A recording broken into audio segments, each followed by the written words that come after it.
नमस्कार। और आप देख रहे हैं द एक्सप्लेनर।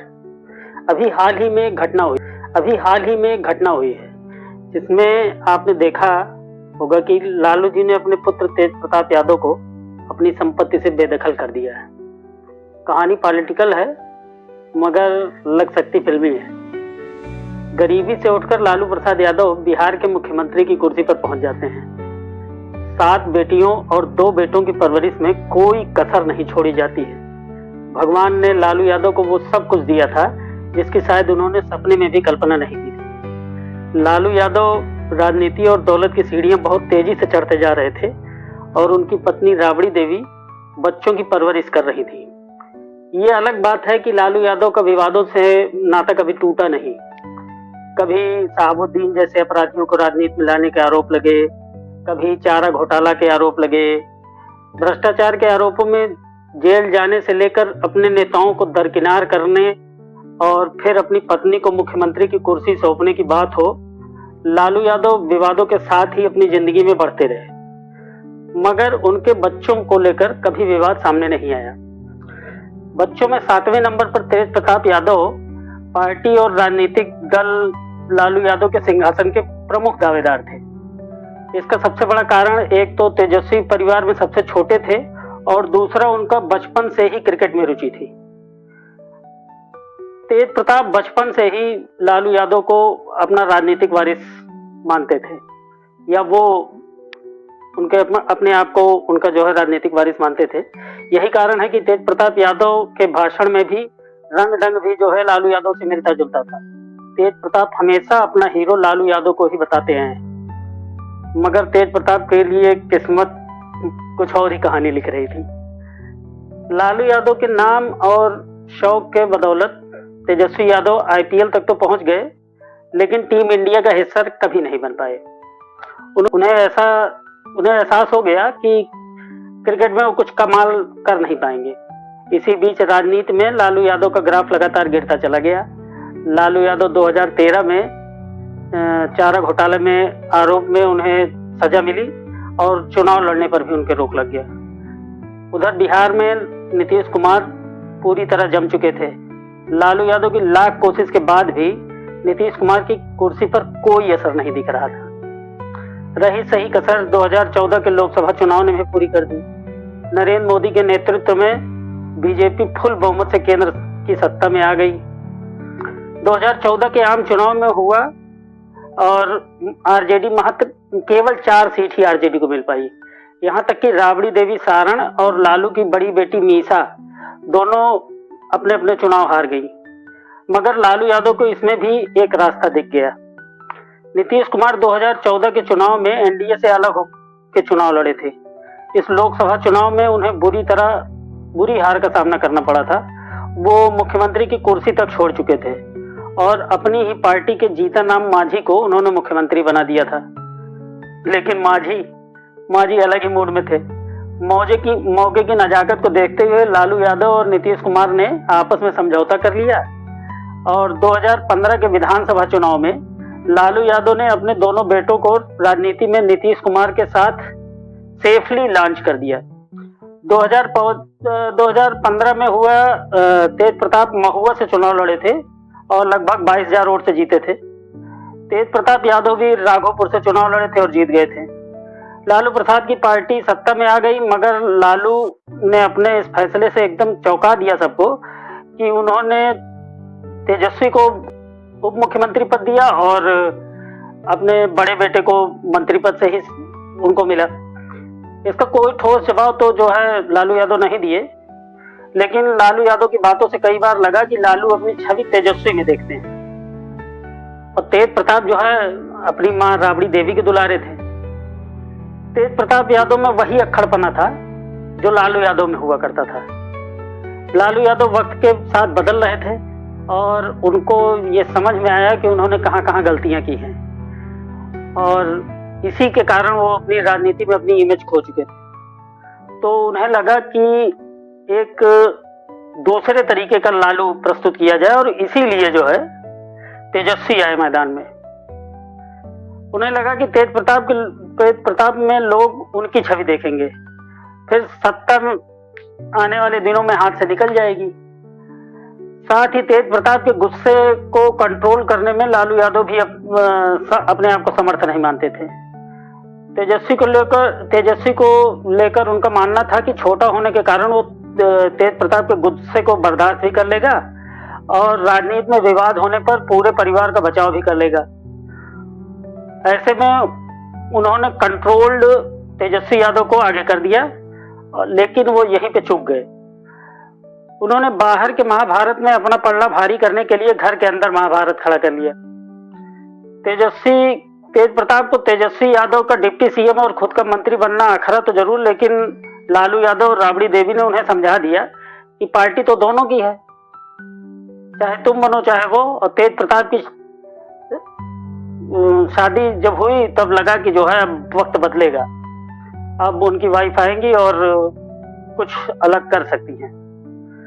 तेज प्रताप की शादी जो है वो दरोगा राय की पोती बिहार सरकार में पूर्व मंत्री चंद्रिका राय की बेटी ऐश्वर्या राय से हुई थी। शादी के 4 दिनों बाद ही 14 मई को एक नामचीन अखबार में खबर छपी, जिसमें राबड़ी देवी ने संवाददाताओं के सवाल पर कहा कि हमारी बहू लक्ष्मीनिया है, उनके आने से घर में कई खुशियां आई हैं। इसके कुछ दिनों बाद तेज प्रताप यादव अपनी पत्नी ऐश्वर्या को साइकिल पर बिठाए हुए फोटो भी पोस्ट किए, जो बहुत वायरल हुई। तब लगा कि बिहार में इतने बड़े घराने में तेज प्रताप की शादी हुई, तो इसका मतलब तेज प्रताप और मजबूत हो गए हैं। लेकिन खुशियां कहां ठिकी। 6 महीने बाद ही 2018 में नवंबर में तेज प्रताप यादव ने पटना फैमिली कोर्ट में ऐश्वर्या से तलाक की अर्जी दे दी। विपक्ष ने लालू प्रसाद यादव पर हमला बोल दिया और ऐश्वर्या राबड़ी आवाज से निकलकर रोती नहीं और उसकी फोटो भी वायरल हुई। अभी तेज प्रताप यादव और उनकी पत्नी ऐश्वर्या के तलाक और घरेलू हिंसा का मामला कोर्ट में चल रहा है। कोर्ट ने 27 सितंबर 2023 को सुनवाई करते हुए एक ऑर्डर पास किया, जिसमें कोर्ट ने याचिकाकर्ता तेज प्रताप यादव को आदेश दिया कि वो 1 महीने के अंदर ऐश्वर्या के रहने की वैकल्पिक व्यवस्था करें। साथ ही आदेश था कि आवास का किराया और बिजली का बिल दोनों तेज प्रताप ही देंगे। तेज प्रताप इंटरव्यू के दौरान कहते हैं कि उनकी शादी राजनीतिक वजह से कराई गई थी। उन्होंने कहा कि सभी लोग मेरे गले और दिमाग पर चढ़ गए थे और राजनीति के चक्कर में मेरी शादी करा दी गई।